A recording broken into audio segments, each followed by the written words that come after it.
António Sala, antes de mais, muito obrigada por esta disponibilidade para estar a conversa comigo aqui na Camões TV, para todos os telespectadores portugueses que vivem no Canadá e que com certeza que o conhecem, quanto mais não seja através da música, mas muitos, se calhar até ainda dos tempos em que viviam em Portugal e que o acompanhavam através da televisão e da rádio.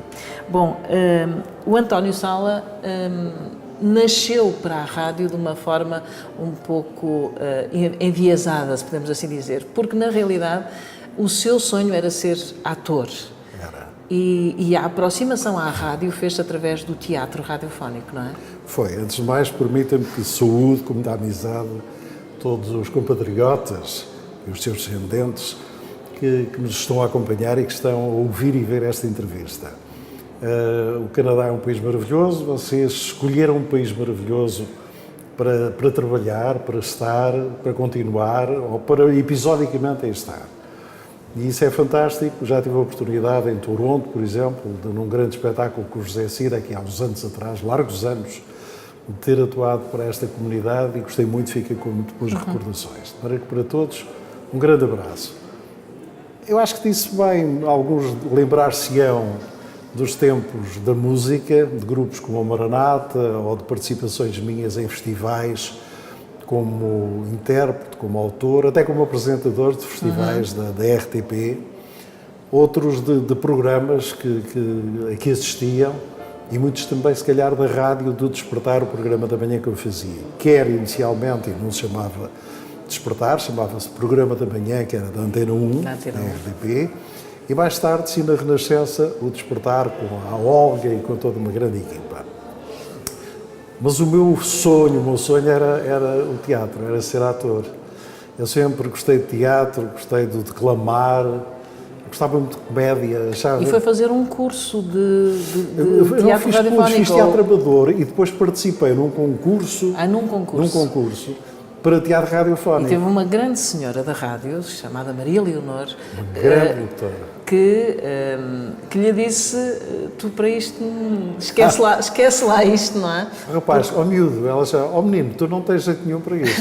Eu fiquei super desiludido, porque eu queria era ser ator, mas ela depois a seguir disse uma coisa que foi muito curiosa, que foi, tu não tens grande jeito para o teatro, e não tenho, mas uma coisa é o que nós queremos ser, outra coisa é aquilo que nós podemos ser. Mas apontou-me para os caminhos da locução e disse que se eu estudasse poderia vir a ser um bom profissional de rádio e de comunicação. Nessa era, na era em que estamos a falar da antiga emissora nacional, enfim, a rádio era muito distinta da rádio que depois veio a ser feita por si e por tantos outros. Claro.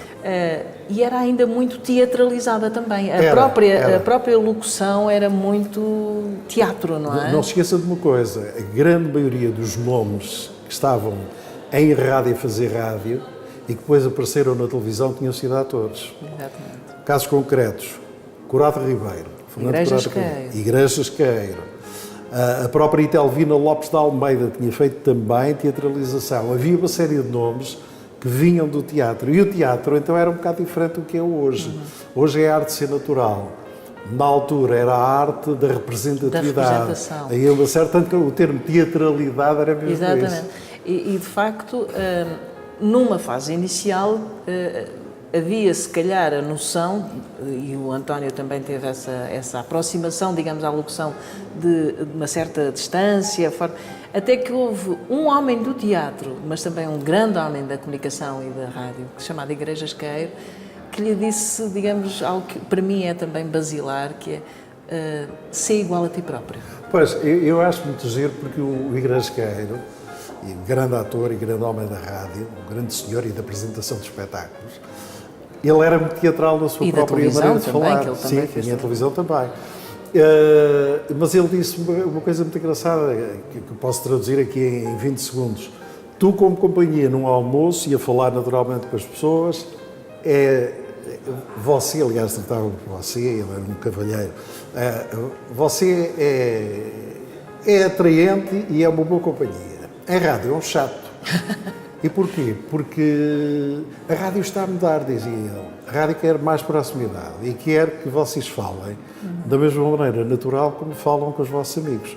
Eu ainda vinha de uma escola muito do olá, olá, ouvinte. Senhor ouvinte, Senhor bom ouvinte, dia. o rádio ouvinte e tal. E depois consciencializando que não, que realmente o que eu podia dizer e falar com as pessoas era dizer olá amigos, bom dia, como digo quando consigo. E depois entra numa era, e o António Sala foi marcante para a rádio, exatamente por causa disso, foi a mudança tecnológica. Todos nós sabemos que a evolução que houve na área da tecnologia, mas a mudança da comunicação, da forma de falar em rádio, passou muito por pessoas como o António Sala e outros radialistas dos anos 80, em que passaram a falar com afeto, não é? Ao ouvido das pessoas. Foi por aí a mudança. Olha, eu acho que a mudança começa em pequenos pormenores. Por exemplo, a rádio, antes de ser tão próxima com o ouvinte, se nós estivéssemos a fazer um programa e nos caísse um disco ao chão, houvesse um barulho, nós tentávamos disfarçar. O ouvinte ouvia, o ruído, brum, caiu qualquer coisa, mas nós ficávamos impávidos e serenos e continuávamos. A rádio que eu começo a fazer, e segundo o conselho ex-quer, é que eu achei, eu dizia, ei, quem baixou um disco, desculpa lá, vou continuar. E isto parece que não, mas queria toda a diferença, quer dizer, estamos a conversar com a pessoa. Exato. Não é? Antigamente havia muita ideia do disfarçar, estava-se a representar a rádio para as pessoas. Era a vida transportada para a rádio, não é? Claro, tal qual ela é. Tal e qual. Essa era dos anos 80 foi de facto fascinante no mundo da rádio. Foi uma época de mudança, mas muito ativa. Mudança. Nós temos estado aqui a falar muito da rádio, é natural, porque estamos num sítio que nos transporta. É lindíssimo, cheio de coisas lindas. Um sítio maravilhoso, que nos transporta para este ambiente. E porque é um meio que, e eu permita-me que diga que é um meio que ambos vivemos intensamente e partilhamos, inclusivamente até no mesmo horário, não é? É verdade. Em horários, em canais diferentes. Na atual Antena 1. Na Antena 1. E eu na... Estava o António Sala na Antena Lisboa, 1 e eu no Porto, na equipa do Júlio Montenegro, a fazer o programa da manhã. Mas isto para dizer que temos falado muito de rádio, mas o António Sala sempre foi, mesmo quando teve toda a visibilidade com o programa Despertar, sempre foi uma figura muito conhecida também pela televisão, por tudo o que foi feito na televisão. Como é que conciliou ao longo da sua vida essas duas faces, que são distintas, eu sei disso, não é? De trabalhar em rádio e em televisão. São meios completamente diferentes. São diferentes e a comunicação é completamente diferente. Eu gosto mais da rádio que da televisão. Somos Embora dois. percebo que a televisão é um meio fortíssimo, é uma coisa impossível. Eu costumo dizer uma coisa que às vezes não é bem entendida. A televisão deu a conhecer a minha cara. As pessoas conhecem pela televisão, fisicamente. Se eu for na rua e se houver pessoas que em televisão me viram, a da televisão. A televisão vendeu a minha cara. A rádio vendeu a minha alma, que é uma coisa completamente diferente. Eu sou igual hoje, que estou em perda, ou que estou com um problema terrível, não sei o quê, a que estava ontem quando era tudo normal e estava tudo bem. Não, eu devo tentar ser o mais possível igual, mas as pessoas podem perfeitamente ter conhecimento e eu posso dar conhecimento de que isso está a acontecer, até para as pessoas perceberem muito melhor tudo que eu possa fazer ou dizer, sem deixar de ser o profissional que tem de passar uma mensagem. Vamos lá ver. Na informação eu penso que isto é muito difícil e não pode acontecer. Não é? Mas por isso é que eu não fiz informação e sempre fui um homem da área daquilo que se chama os recreativos. O entretenimento ou recreativos. O entretenimento permite essas coisas.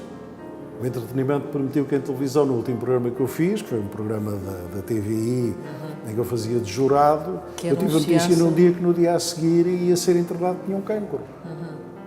E eu, até para evitar especulações, fiz o programa e tudo. Quando cheguei ao fim, eu olhei olhos nos olhos e disse: eu peço desculpa, vou fazer uma coisa, mas é pessoal. Durante 3 semanas eu não vou estar aqui. Tenho um problema muito grave, espero que solucionado, não sei o quê. Isto, se calhar, há 30 anos era impensável fazer isso. Pois foram homens como o António Sala e até perdoe, mas o Júlio Montenegro e outros. Claro que sim, que ajudaram exatamente a que pudesse ser. Que o paradigma fosse alterado. Não é? Que isso fosse tudo alterado. Mas levou a conversa para uma área que eu ia abordar, que tem a ver exatamente com as doenças e o facto de, infelizmente, o António ter sido já confrontado mais que uma vez com doenças gravíssimas e que tem superado, que é uma coisa extraordinária. Extraordinária porque a medicina ajuda, mas também o eu, não é? A cabeça também tem o seu contributo, não? Eu quero acreditar que sim. Vamos lá ver, eu sou voluntário no IPO há quase 22 anos. E a minha experiência como voluntário diz-me que duas pessoas com o mesmo problema, na mesma idade, com o mesmo tipo de diagnóstico e depois com o mesmo tipo de tentativa de recuperação, se uma é positiva e se outra, e é aquele género de pessoa que não baixa os braços e acredita, eu, apesar disto ser muito difícil, vou conseguir e consegue fazer isso é extraordinário. Se há pessoas que não, porque baixam os braços, aquilo que nós habitualmente dizemos, ele desistiu, a pessoa desistiu. Isso é terrível. Eu não sou de desistir, embora reconheça que às vezes não é fácil, mas não sou de desistir. Eu tenho tido sorte, pronto, os astros e Deus têm estado alinhado com as coisas, tenho descoberto tudo mais ou menos a tempo, as coisas têm corrido relativamente bem e mudei a minha filosofia de vida. Quero manter a mesma alegria, os mesmos prazeres, as mesmas coisas. Mas relativizou, passou a relativizar muito mais tudo... Tudo não que diz respeito à saúde, mas tudo que diz respeito ao resto. Ao resto, sim. As coisas que valorizava antes deixaram de terem a mesma importância. Eu dou por mim a dizer assim, tu eras tão estúpido, o que tu te enervavas, o que tu te chateaste com coisas que eu agora olho e digo assim, isto não vale nada. Pois. Não vale nada, quer dizer. Quando eu saio do IPO, e às vezes chego a casa, a minha mulher às vezes está aborrecida, porque passou-se isto, porque caiu não sei o quê e partiu-se não sei o que mais, ou porque o dia não lhe correu muito bem, mas conta lá. Porque eu digo, filho, isto não é nada, isto são ninharias. Ninharias, achas que sim? São. De onde eu vim agora, que vi um menino assim neste estado, que vi não sei o quê.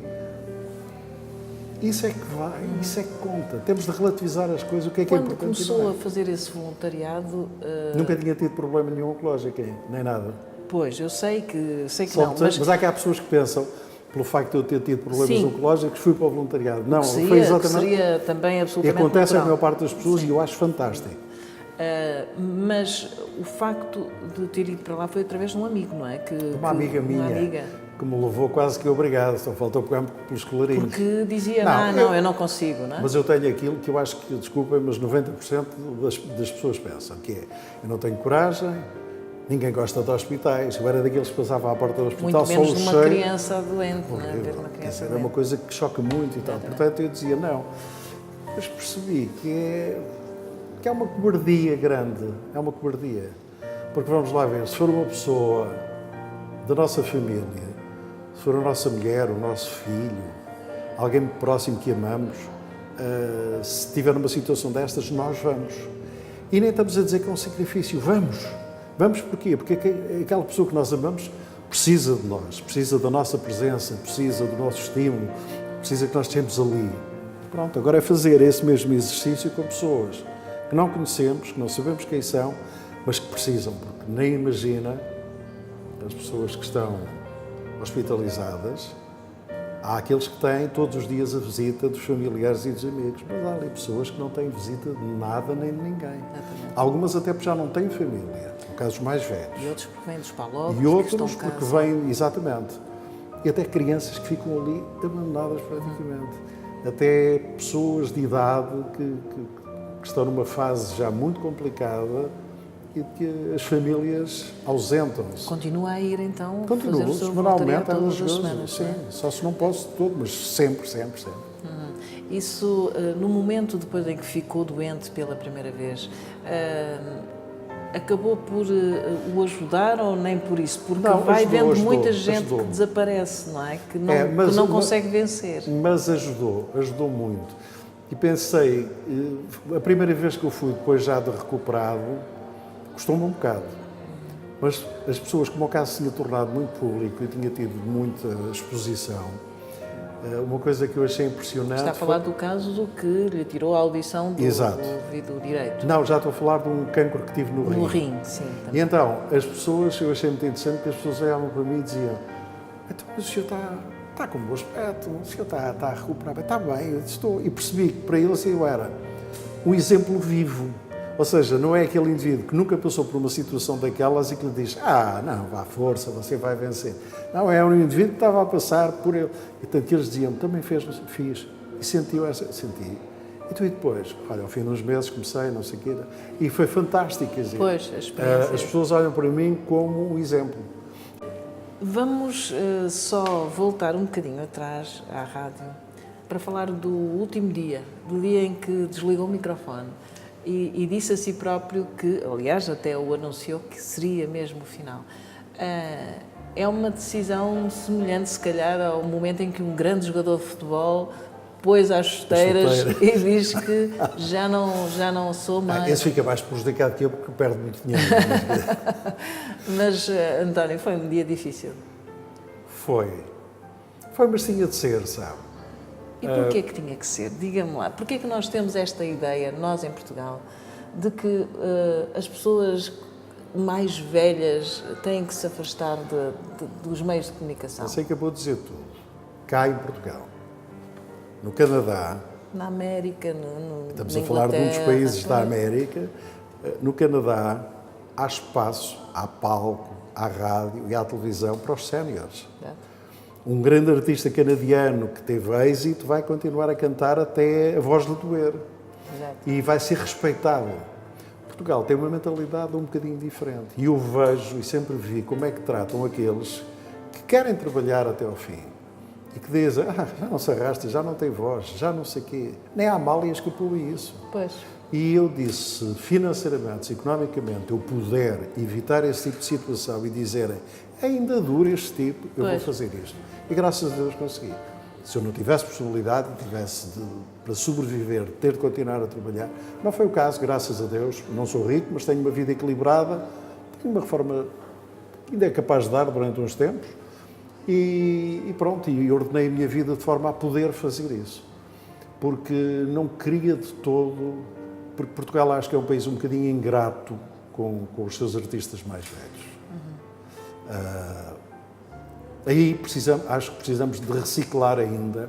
Os portugueses que estão no estrangeiro e que estão noutros países têm visto uma mentalidade diferente, porque aprenderam que nesses países respeita-se muito o antigo cantor, o antigo locutor, a antiga locutora.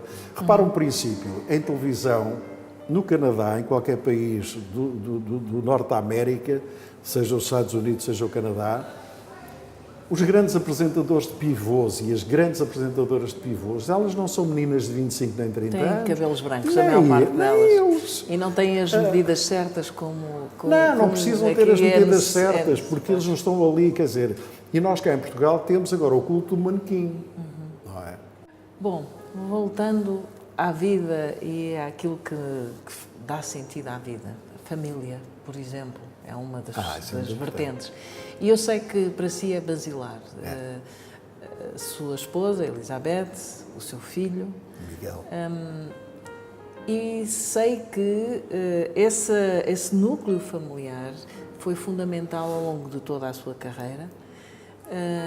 E eu penso se, de certa maneira, com essa fortaleza que é a sua família, acabou por compensar o facto de ter tido uma infância, enfim, atípica nessa área, de não ter tido o seu pai presente. Não, eu hoje digo isto, não quero parecer imodesto, mas eu acho que sou um bom pai. Pelo menos tenho tentado ser e luto por ser um bom pai. Talvez porque tive a ausência do meu pai durante quase toda a minha vida. E, portanto, tenho tido esse grande cuidado. Na minha família houve situações complicadas anteriormente, não na minha família, núcleo forte, mas no passado, e de familiares. Pessoas da aldeia muito simples, mas que hoje chamariam a isso violência doméstica, mas de homens que, de alguma maneira, lidavam mal e eu assistia em criança a maltratarem tias minhas, os próprios maridos e tudo. E eram coisas que me chocavam e eu dizia a mim próprio, bom, eu não quero ser. Se é para ser isto, então nem caso. Pois. Penso que isso tem uma certa influência. Sou o tipo de pessoa, vamos lá ver, também há um perigo, costuma-se dizer que o filho de um alcoólico normalmente alcoólico é.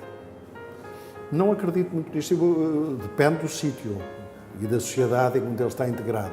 Mas se ele tiver apoio e se ele tiver uma boa estrutura mental e for bem acompanhado e bem aconselhado, ele vai querer ser tudo menos o que o pai foi. Normalmente isso deixa marcas muito negativas. E, portanto, eu sempre fui um lutador nesse sentido. Sabe que, se me perguntar, então um casal perfeito? Não, de todo.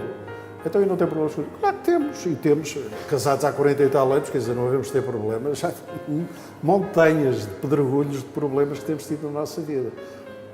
Mas tem conseguido afastar os pedregulhos e continuar o caminho, não é? Pertence a uma geração que quer, quando tem um problema, se eu agora tiver um problema consigo, vamos tentar perceber porque é que ele existiu e tentar resolvê-lo. E o que eu acho que hoje em dia é que as pessoas partem de ânimo leve logo para... Eu nasci para ser feliz, eu só quero é ser feliz. De chatices não quero. Outro vetor fulcral para si é a sua crença religiosa, a sua dedicação a Deus, essa figura. E um dia disse que, olhando para os que não são crentes, acha que o António acaba por ser mais feliz, ter mais sorte, ter a felicidade de acreditar.